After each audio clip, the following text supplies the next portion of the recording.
You've been told you hate your job because of the culture or the pay, but that's a lie.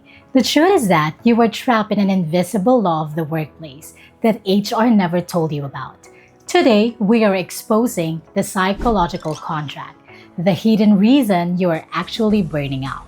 That is why I am giving you the R.E.P.A.I.R protocol to reclaim your power before you walk away from a career you spent a decade building. Make sure you stay tuned until the last part of the protocol because it will get you back on track to high performance. Let's start. So it happened. Your boss just conveniently forgot about the promotion or the flexibility they promised. You're feeling stuck, and that silence you're keeping, it's costing you more than you think. The most dangerous part of a broken promise isn't the lie, it's the silence that follows. If you don't name the breach, you cannot fix it. That's why we need step 1, recognize the breach. We feel the sting when we stay silent. It's like hitting every target only to watch the promised flexibility vanish. It feels like a betrayal because it is. Now let's went back to the 1989 archives to find the data they don't want you to see. Professor Denise Rousseau discovered a reciprocity deficit that acts like a silent toxin in your career. When you signed your offer letter, you thought that that was the only deal. But the truth is, you signed a second invisible contract that only your brain can see.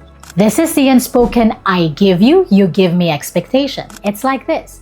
You give extra hours and high-quality deep work, therefore, you expect the flexibility or promotion you were promised. But when the company breaks that unspoken promise, it's not just an annoyance. It is a psychological contract breach.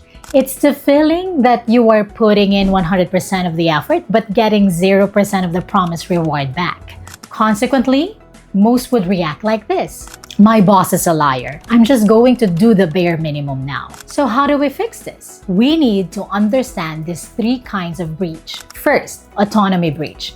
You were hired to lead, but now you're being micromanaged with 3 levels of email approval. Next, the growth breach. You hit the KPIs for the senior manager title, but the promotion is on hold while you're still doing the work. And last, the support breach. You accepted a result-only role, but a new 5-day office mandate just killed your flexibility. So what's that one thing your job promised you that haven't delivered? Is it trust, growth, or balance?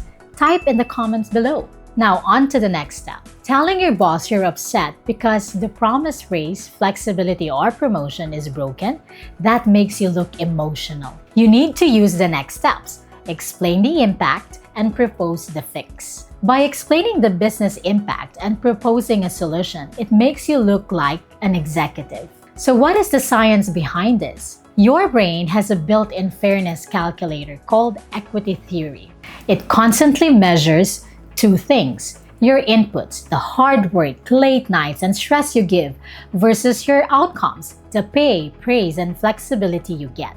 But when you work 60 hours a week and your boss takes away your promised remote days, your calculator hits an error. Consequently, you experience equity distress. It is the bad feeling you get when you feel like you're being treated unfairly compared to how hard you are working. So the usual reaction is like this. It's unfair that I'm doing 2 people's job. Don't react that way. Instead, respond this way.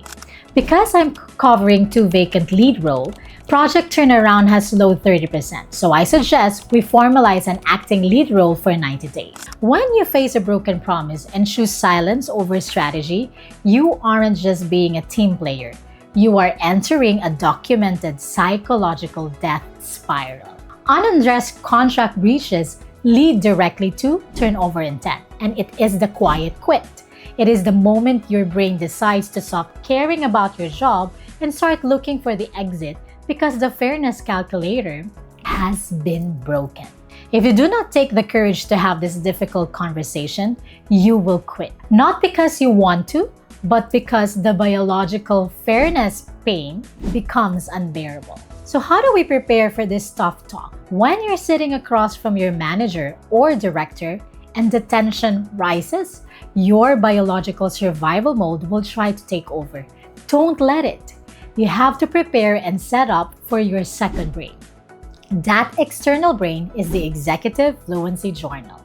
This is not a notebook or a typical journal. It is your operational decision engine. Why do we need this? Because the paper remembers what your brain forgets under pressure. Now you are going to architect the fix.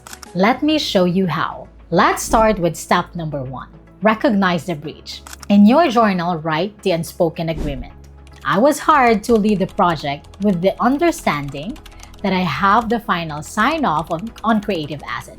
6 months ago, I had full creative control and only reported to the VP once a week. Now, every minor social media post requires 3 levels of email approval, stalling the timeline. The breach type, autonomy. Step 2, explain the impact and propose the fix.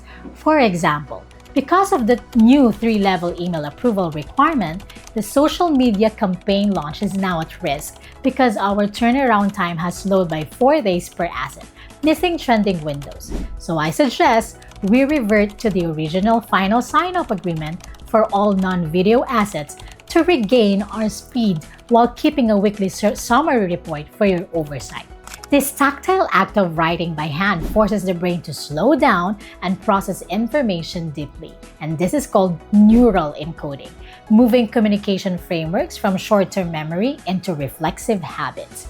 The journal acts as a constant visual cue to maintain global directness. Wait, don't stop here. If you don't stay for the last steps, the promise will just break again in 2 weeks, and you'll be right back to hating your Mondays. So here is how to make the fix permanent. If your team is suffering from quiet quitting, it's likely a mass breach of contracts. I help organizations remove the financial bleed through custom training, so apply at the link below. And for the individual leaders, pre-register for the Executive Fluency Journal. It's the decision engine you need to architect these conversations before they turn into exit and interviews. Now on to our last step. A conversation without an air check is just a chat. To repair trust, you need the documented track record of change. Most people stop after the proposed step, but without the A.I.R framework, the promise often breaks again in 2 weeks. So you must agree to a solution by confirming the verbal deal you just made, and then implement the adjustment immediately. Last, review by scheduling a check-back date to ensure the breach hasn't returned. The biggest mistake you can make after a difficult conversation is trusting a handshake. If you just had war over a broken promise and you don't write down the solution, you need what I call a reciprocity email. Why do we need this? If you don't review the new terms, your brain remains in a state of vigilance, threat detection. You need closure to get back to high performance. Let me show you how. Under the reciprocity email draft, you are going to formalize the negotiation. So fill in your firm review date. As I always say, if it isn't scheduled, it doesn't exist. For example, just to confirm our conversation, since the manual email approval process is delaying our campaign windows, I will revert to the original final sign-off protocol for non-video assets starting Monday. And then we will review the impact on turnaround speed again. And then you provide us the date. You now have the R.E.P.A.I.R protocol to fix a broken promise and restore your fairness calculator. You've used your Executive Fluency Journal to architect a business case, so you don't wing it when the stakes are high. But here is the reality of reporting to a director or CEO. You can have the perfect script, but if you don't feel safe to use it, you will still stay silent. And that silence is what leads to the quiet quit. Most people think safety is something your boss gives you. In the next episode, I'm going to show you how to build it from bottom up using 3 specific protocols. So if you're ready to master the biological infrastructure of safe conversation, click here for episode 3. Stop winging it and start architecting it. See you there!